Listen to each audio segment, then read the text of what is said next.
acho que em termos de consciência, a humanidade mudou muito pouco. Então a tecnologia está se desenvolvendo exponencialmente e nós não. E eu acho que muito tem a ver com esse aspecto da falta de presença, da falta de autopercepção e da falta desse trabalho interno. É tudo sempre para fora, sabe? Então é meio essa reflexão e essa é a dor para mim social. Então... Você já falou algumas vezes a palavra consciência. Vamos pensar assim. Quem está nos ouvindo pode ser um psicólogo, pode ser um estudante de neurociências, né? Um professor, uma professora que já está, né, estudando essa temática há muito tempo. Mas vamos aterrissar um pouquinho. Vamos imaginar que quem dá aula de projeto de vida, o professor, a professora, está começando a entender dessas temáticas. Como você entende o que é a consciência? Tá. Uma pergunta simples, né? Não é uma pergunta muito complexa, eu acho, na verdade. Não sei, tô brincando com você, que é um tema da pessoa, uma pós-graduação, Exato, sabe a gente que é, pode falar muito sobre vamos lá, isso. só para entender do que a gente tá falando, porque esse tema é muito caro, muito precioso para nós, né?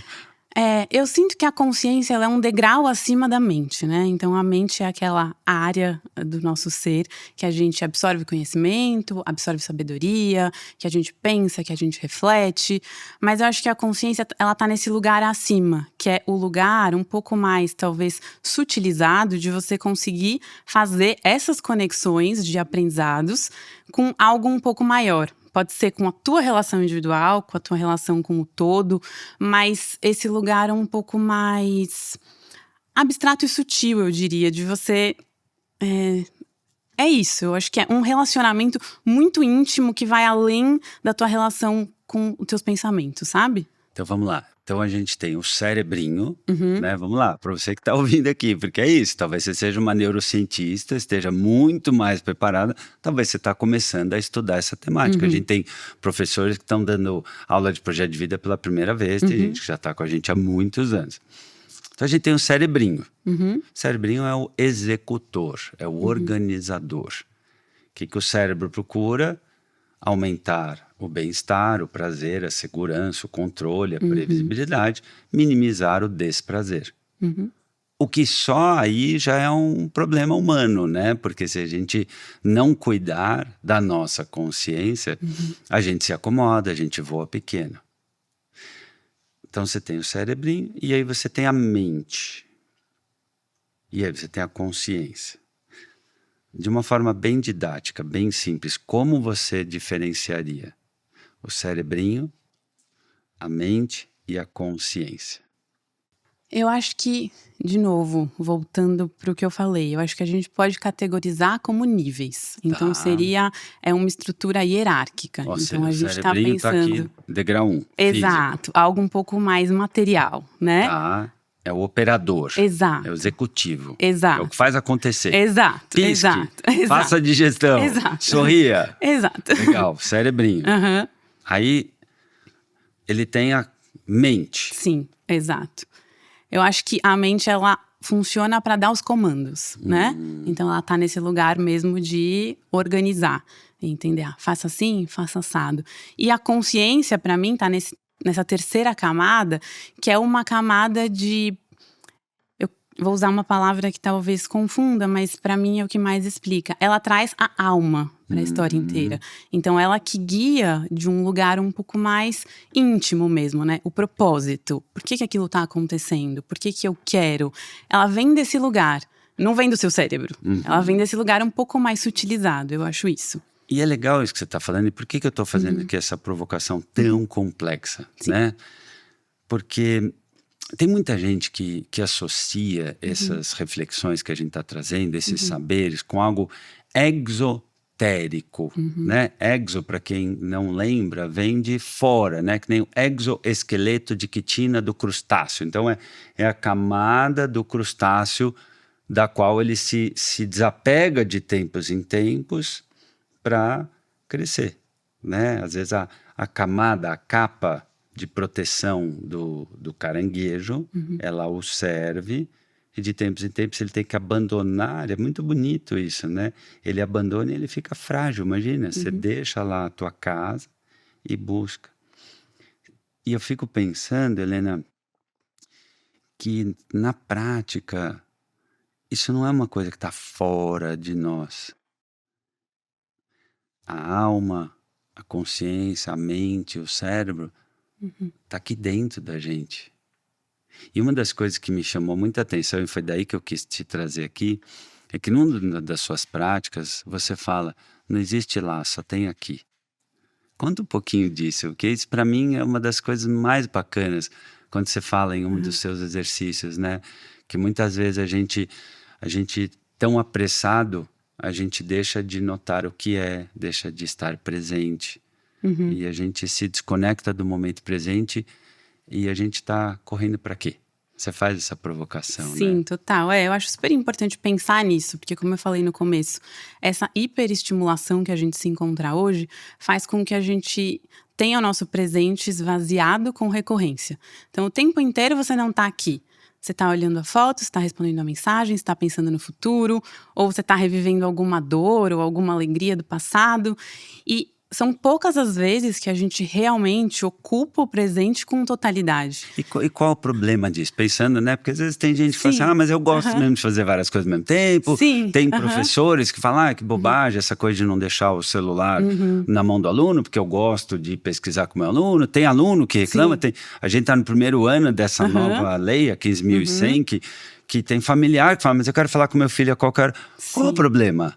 Eu acho que o grande problema de você não habitar o presente com frequência é que você acaba, com constância, seguindo o fluxo, sem pensar. Então, você responde passivamente ao que te é colocado. Então, Mas isso não é uma bênção? A ignorância não é uma bênção? Tem gente que diz a ignorância é uma bênção. Depende. Na minha percepção, não é uma bênção. Porque eu acho muito importante sermos protagonistas do nosso caminho. E quando a gente simplesmente responde passivamente a algum movimento ou algum estímulo, a gente deixa de fazer uma reflexão, de entender, isso faz sentido pra mim, isso não faz. Você perde a oportunidade de se conectar com você do lado de dentro, porque você tá sempre sendo puxado pra fora, pra fora, pra fora.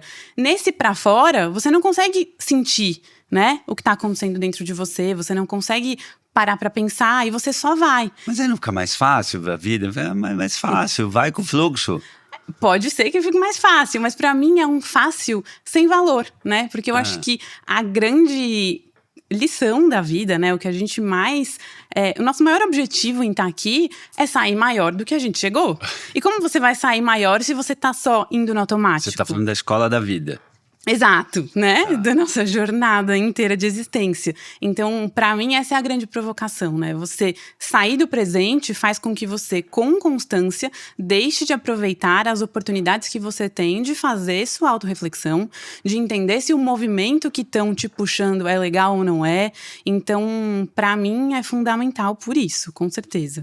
Sabe que na OPE a gente tem um tema, Helena, muito caro. Diria até a base fundadora de todo o nosso propósito de ajudar uma criança, um aluno e, óbvio, o professor e a família também, a construir uma vida com sentido, que é o autoconhecimento. Sim. E a gente entende na OPE que autoconhecimento é perceber-se, ter uma autogestão emocional, procurar ter algum equilíbrio emocional, né, num mundo tão desafiador como o nosso, desenvolver inteligência emocional, fortalecer virtudes. De que maneira as tuas práticas, né, e até se puder já falar para quem está nos ouvindo, né, como é que as tuas práticas ajudam ao autoconhecimento? De que maneira isso que você está falando da presença, de que maneira isso ajuda uma pessoa a desenvolver o autoconhecimento? Eu acho que é muito interessante, né? Porque nos dias de hoje a questão da saúde mental, ela tá super em alta. E então eu acho que socialmente a gente já ganhou muito com isso. Tá todo mundo fazendo terapia, tentando fazer exercício, se cuidar, né? Mas eu sinto que tem um espaço aí de desenvolvimento, que é esse espaço, né? Que as minhas práticas e qualquer outro exercício na linha tenta suprir, que é esse lugar de você começar a criar um relacionamento mais íntimo com você mesmo.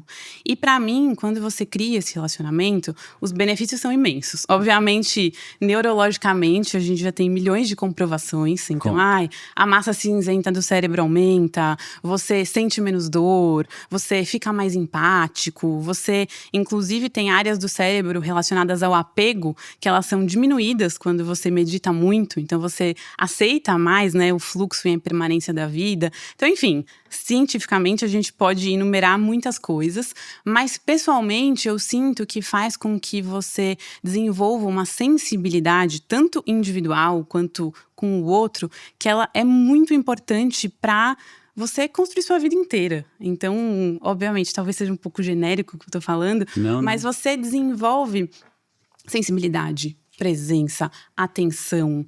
Você desenvolve, de fato, você tece esse relacionamento com você de um jeito muito menos reativo e mais sensível e intencional. Então, é isso.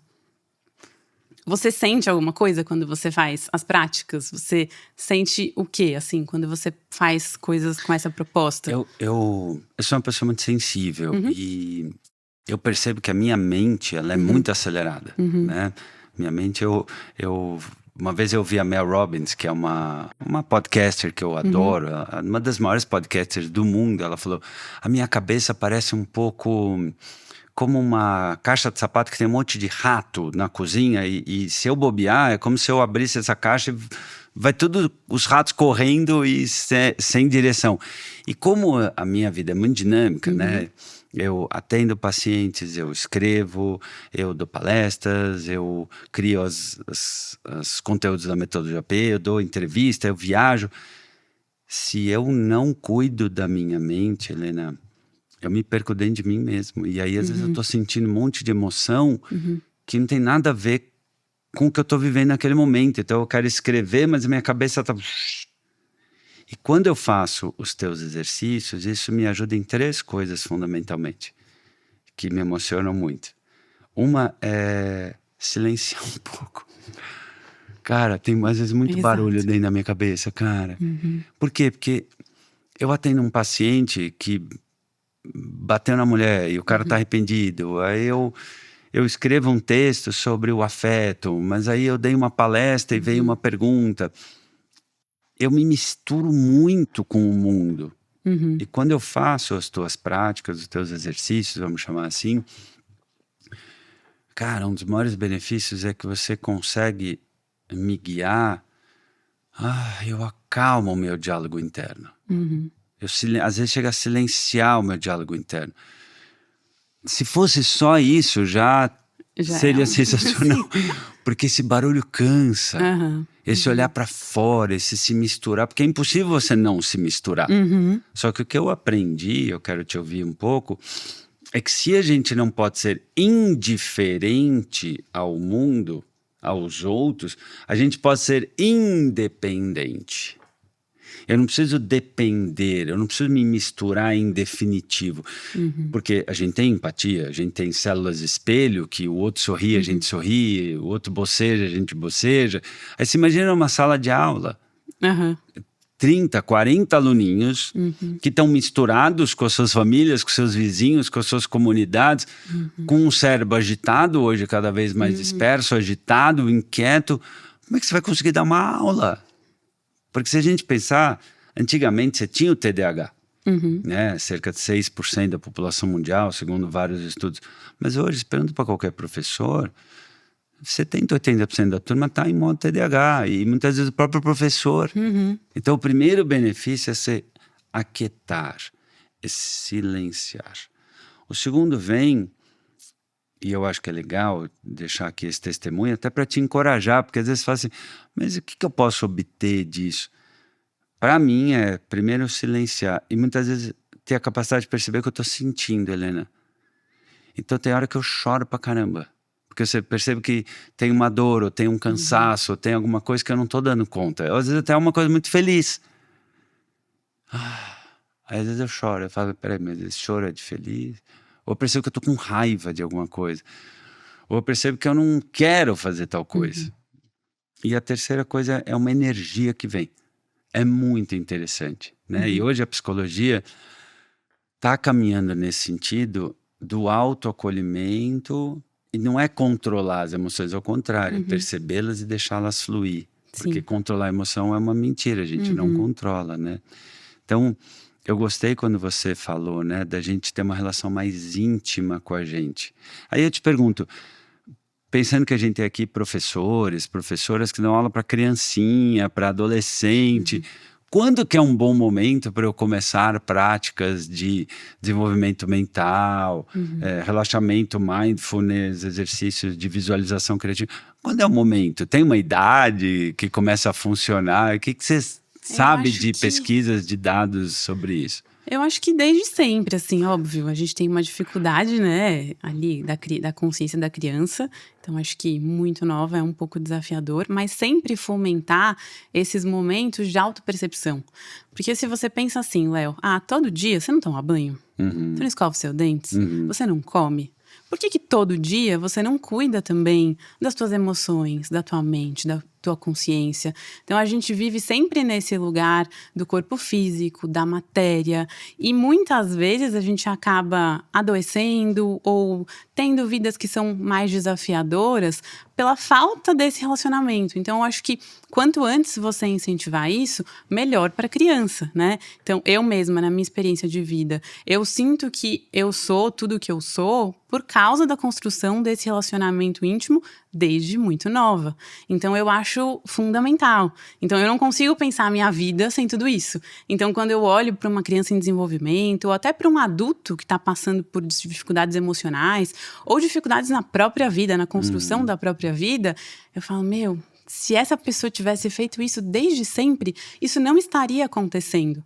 Porque ao fazer tudo isso, você constrói a capacidade de ser autêntico. E para mim, essa é uma dos melhores atributos para você protagonizar a sua própria vida, sabe?